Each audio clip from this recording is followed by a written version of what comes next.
3 years ago this month, 18 of us met in a nondescript closed room of a restaurant overseas in Hurry Hills, and the 18 of us went around the table and shared fun stories of how wonderful it was to be a Jewish Republican in the People's Republic of California. And so we did that, and we looked at each other and said, well, why don't we meet again next month? We said, why not? Howard said, sure, why not? And we went around the room, and I'm going to use the Yiddish word, we kvetched. We kvetched. If you don't know what that means, it means we complained. But the big deal was, Howard and Bruce, sad to report, Bruce is under the weather. He caught that bug that's going around, so he's not here today. But Howard and Bruce said, why are we so in the closet? Why are we so afraid to come out and admit we're Jewish Republicans? It's like being gay in Hollywood in the 1950s, right? You're afraid to admit it. But their side's never afraid to admit it, are they? They very eagerly come out and tell you how terrible the current president is, or how terrible anyone could be who would vote for such a person. So we did that, and then there was 30 people, and then the next month there was 40, and then the next month there was 60, and the turning point was when I started not recognizing people. I said, who are you? You're a Jewish Republican as well? And I said, well, how did you hear about this? We're not advertising. And she said, well, I heard about it from a Republican Moms group and other groups. And I said, well, where are you from? And she said, Beverly Hills. Beverly Hills? You came here on a Friday from Beverly Hills for lunch? Yeah. Wow. And I talked to another one. Where are you from? Santa Monica. I said, Santa Monica? And then I talked to someone else. Where are you from? Channel Islands.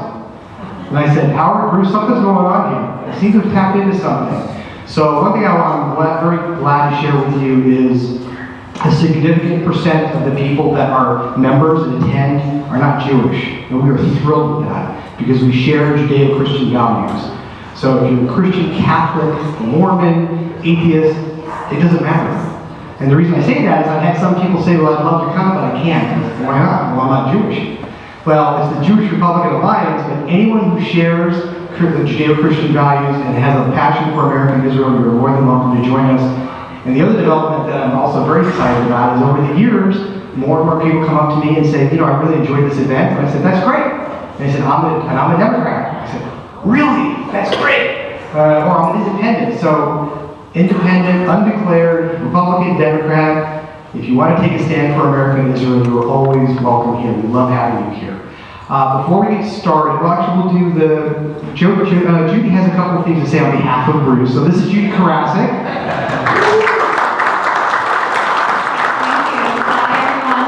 Hi everyone here. It's a nice full room. Just a couple of things. First of all, as Mitch mentioned, thank you. Unfortunately, Bruce is under the weather. He's the kid who, when the kid comes home and says, I've had a good attendance all year, and he gets that certificate. That's Bruce. He's not missed one meeting. Unfortunately, he missed today, our 30-year anniversary, but I'm really happy to see everyone here, and I know he would be thrilled to know that you're all here as well. Just a couple of reminders. One is that we will not be having a meeting next month. It is Passover, but we will be having other meetings coming up, so if you have a few minutes during our meeting, before our speaker speaks today, we do have some information in the back table over there. Let's see. Anything else? I think that's it. I don't know if there's anything else that you wanted to say. All right, that's about it. Thank you so much again for being here. I'll take this moment to thank Judy and my wife Stephanie, who you met up front. The two of them worked tirelessly on behalf of the work they do behind the scenes, this couldn't happen without them. It couldn't happen without you. We're a volunteer-based organization. So Bruce normally talks about what's going on in the news today. How many of you could not have predicted the mishigas, the craziness we're seeing with the Democratic Party? And a friend of mine who is a staunch Democrat, who's Jewish, said to me, I don't recognize this party anymore. Doesn't mean he's changing his vote. That's a different subject. So our attendance is a little bit lighter today because of AIPAC. How many know what AIPAC is? Okay, the American Israel Public Affairs Committee. It's going on today, this weekend in Washington, D.C., and it probably is going to attract 20,000 people, maybe more. It's supposed to be incredible. And I pointed out to a friend of mine who's there, I said, not one declared contender for the Democratic Party is going. Oh, she did? Okay, good. Thank you for correcting. Amy Klobuchar. Everyone else, so apparently MoveOn.org, George Soros-backed organization, and Code Pink have kind of made it clear they don't want people going to AIPAC, which is unfortunate because the one thing that Israel always counted on was support from both parties. So it's very unfortunate, but there's a lot of things going on, and you know what? I'll be honest, how many of you raise your hand if you were, or even still are, a Democrat? I was a Democrat, okay? But there's a famous saying, which I didn't coin, which is I didn't leave the Democratic Party. What happened? They left me. So anyway, both parties leave a lot to be desired, do they not? Okay. But nonetheless, so one of the blessings of the Jewish Republican Alliance is not only meeting incredible people like yourselves, fellow conservative warriors, but also, if you think from the beginning, nothing has changed. Our 3 pillars of fellowship, you're not alone, education, we have great speakers like Ira Melman there, and networking. And that has not changed. So because Ira has been gracious enough to this is the second time he's going to speak to our group, he spoke at the Sacramento Valley chapter. How many have heard of FAIR, the Federation for American Immigration Reform? My mom of blessed memory told me about FAIR maybe 15 or 20 years ago. So I've been a supporter ever since. And you're going to have a real treat when you hear what Ira has to say. So I'm going to share a story today that's very relevant to our speaker. About 16 years ago, Stephanie and I met a fellow financial, I know a wealth management firm, he's a financial advisor. He's been a bit of a mentor to me. And I met him for the first time, his name is Al. And I looked at him and I kind of went, oh, okay. So he was probably at the time in his mid-60s, very heavy, I mean really, really heavy. One of these beards that's like a strip on his chin, long hair, and a Rasta-colored hat. Kind of an interesting looking character. And I looked at him and said, he's kind of interesting looking. So Stephanie got to know him. We both got to know Al. And it turns out he's a terrific guy. And we got to know him, we got to like him. And a couple of years go by, and I ran into Al, and he looked totally different. He cleaned up, shaved the funky beard, lost 100 pounds. I said, Al, you look terrific, you look fantastic. You know, what happened? And he said, well, I just had to move on. I said, what do you mean? He said, well, my 19-year-old son, a Marine, was killed by an illegal alien. And it ruined my life, it ruined my marriage. I didn't care about anything. Let his hair go, let his appearance go, his parents, he got divorced, and he just, and not only was his son, his only son, killed by an illegal alien, but he escaped to Mexico and was never caught. And so he said to me, I'll never forget, he said, he wasn't even supposed to be here.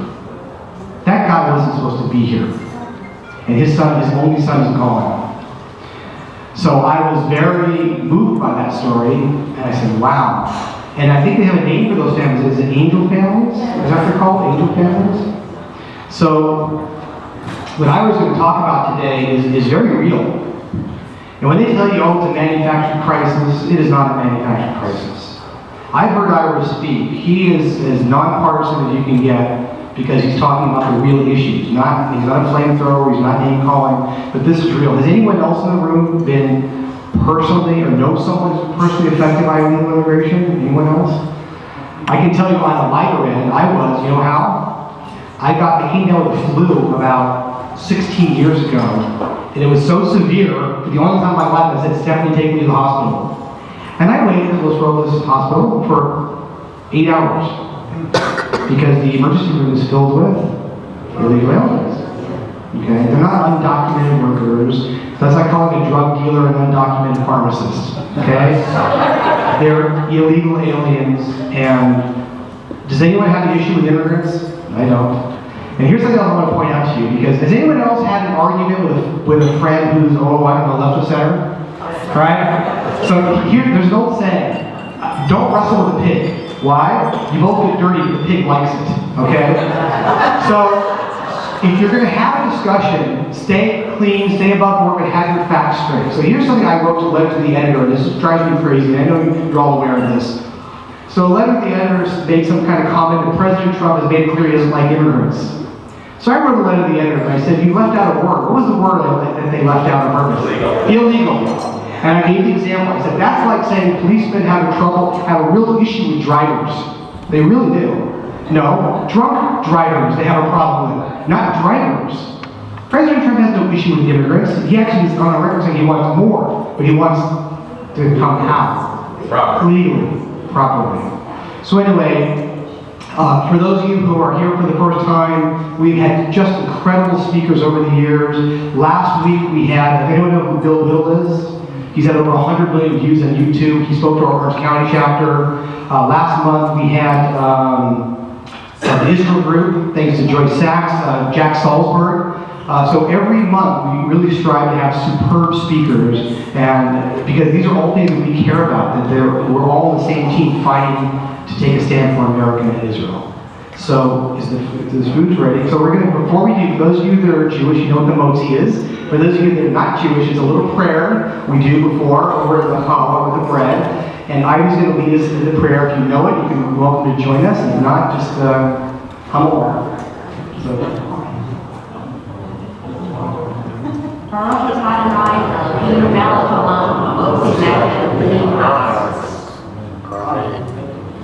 Okay, so go ahead and just, not enough for everybody, it's a little roll.